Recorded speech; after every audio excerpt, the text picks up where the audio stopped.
Cette semaine, Israël a été impliqué dans un conflit prolongé et violent avec le Hamas, un groupe palestinien bien connu.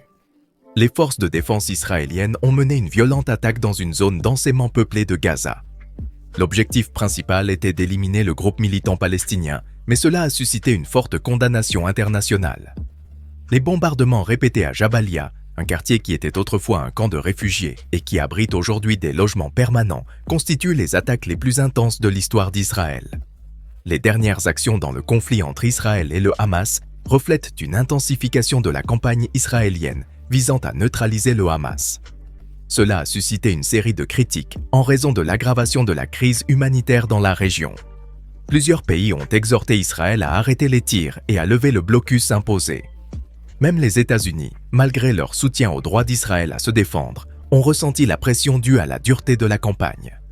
Selon Israël, ils ont mené des attaques contre plus de 11 000 cibles à l'aide de missiles, de bombes et d'artillerie à Gaza, un territoire qui abrite près de 2 millions d'habitants et qui fait environ la moitié de la taille de la ville de New York.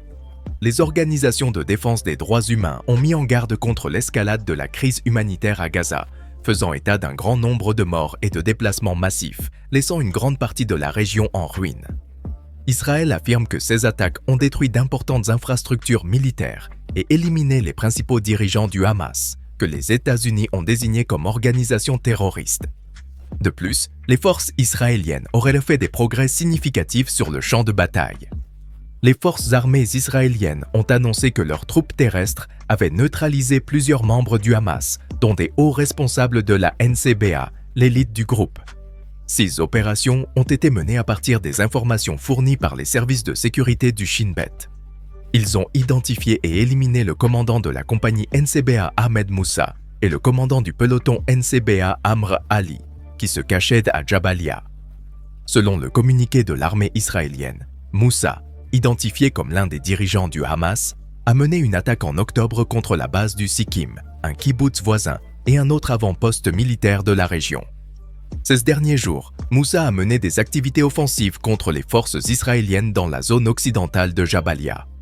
En outre, les troupes auraient également tué Mohamed Klout, chef de l'unité des tireurs de la brigade du nord de Gaza du Hamas, un groupe considéré comme une organisation terroriste par les forces de défense israéliennes. La perte de ces dirigeants a eu un impact significatif sur les militants du Hamas, affaiblissant considérablement leurs attaques. Lors d'un autre incident, les forces de défense israéliennes ont rapporté que les soldats de la division 252 avaient éliminé 19 membres du Hamas qui préparaient prétendument des attaques contre des soldats, selon les médias palestiniens. À Hébron, les autorités militaires israéliennes ont démoli la maison de 2 frères accusés du meurtre de Batsabeh Nigri lors d'une attaque armée en août. Nigri, 42 ans, mère de 3 enfants, a été abattue devant sa fille lors d'une attaque à la voiture près d'Hébron. De plus, une autre personne a été grièvement blessée lors de la fusillade. Un jour plus tard, les forces de sécurité israéliennes ont arrêté Zakar et Mohamed Ashanter, suspects de l'attaque. Israël a pour politique de démolir périodiquement les maisons des Palestiniens accusés d'avoir organisé des attaques terroristes meurtrières. L'efficacité de cette stratégie a suscité d'intenses débats, même au sein du gouvernement israélien. Même si les autorités chargées de la sécurité la soutiennent, les défenseurs des droits humains la critiquent, la qualifiant de punition collective injuste. Dans le même temps, Israël a annoncé l'envoi d'importantes forces terrestres dans la région de Gaza. Selon Michael Horowitz, responsable du renseignement au cabinet de conseil Lebec basé en Israël, les troupes semblent creuser le long de la côte nord de Gaza, dans une position vulnérable à d'éventuelles attaques de la marine israélienne. Les forces israéliennes ont effectué de brefs raids dans le centre de Gaza pour affronter le Hamas, puis se sont retirées vers des zones plus sûres. Cette action faisait suite à l'appel du Premier ministre Benjamin Netanyahou à déclencher une guerre pour renverser le Hamas, le groupe qui contrôle depuis longtemps Gaza.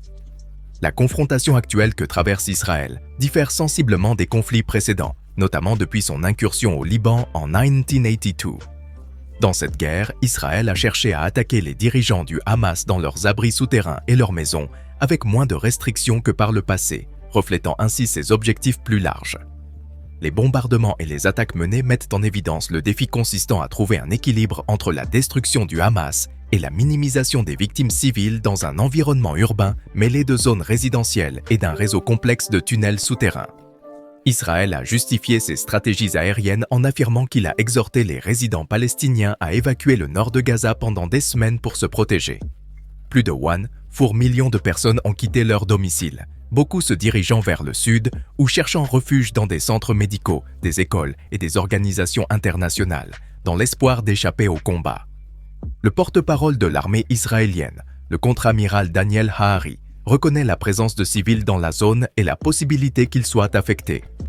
Il maintient toutefois que le chef du Hamas, Ibrahim Biar, constitue une cible militaire légitime. Israël a toujours donné la priorité à l'élimination des combattants, même si cela implique de prendre en compte le bien-être de la population. Lors de ces attaques, les forces de défense israéliennes ont utilisé diverses armes et ressources. Après la première attaque dévastatrice du Hamas le 7 octobre, Israël a demandé de toute urgence un grand nombre de drones à des fournisseurs américains. Les responsables américains des drones et les collaborateurs israéliens ont soutenu les forces militaires en Israël dans cette demande. Cette demande accrue de drones provenait du gouvernement israélien et des responsables militaires, ainsi que de groupes civils intéressés par les drones compacts et prêts à être déployés, qui sont devenus de plus en plus courants dans la sphère civile.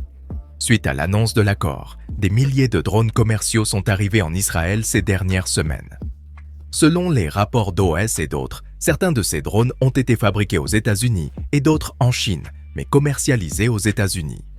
Actuellement, ces drones sont utilisés dans des opérations de sauvetage, de collecte de renseignements et de protection des communautés locales. Bobby Sakaki, consultant en drones basé à Salt Lake City, note qu'en période de conflit, le choix entre des drones de fabrication américaine ou chinoise n'est pas seulement politique, mais vise également à garantir une supériorité stratégique sur le champ de bataille actuel. Autrefois outils peu coûteux pour les cinéastes ou jouets pour les passionnés, ces drones sont devenus des éléments essentiels, quelle que soit la capacité militaire de l'adversaire ou l'environnement du champ de bataille. Les drones de fabrication chinoise sont disponibles pour quelques milliers de dollars et peuvent capturer des images aériennes en temps réel à des hauteurs allant de plusieurs centaines à plusieurs milliers de mètres dans les airs. Les experts affirment que les drones fabriqués aux États-Unis sont généralement 5 fois plus chers que les modèles similaires fabriqués en Chine, en raison de leur plus grande complexité et du fait qu'ils ne sont pas destinés à un usage amateur. Pourtant, bon nombre des plus grandes forces armées du monde ne sont pas pleinement préparées à affronter les nouvelles réalités posées par le conflit, notamment l'utilisation généralisée de ces engins. Le Hamas utilise des drones commerciaux pour attaquer Israël, alors que ce pays manque de suffisamment de drones pour se défendre. Ido Gur, vétéran de l'armée de l'air israélienne et actuel directeur général de la société américaine de drones Easy Aerial, a reçu des demandes d'achat de drones 12 heures seulement après l'attaque du Hamas. Les besoins en temps de guerre évoluent avec le temps et, à l'heure actuelle, Israël recherche tout ce qui peut être utile à sa défense. Merci à ceux qui suivent la situation pour leur soutien continu.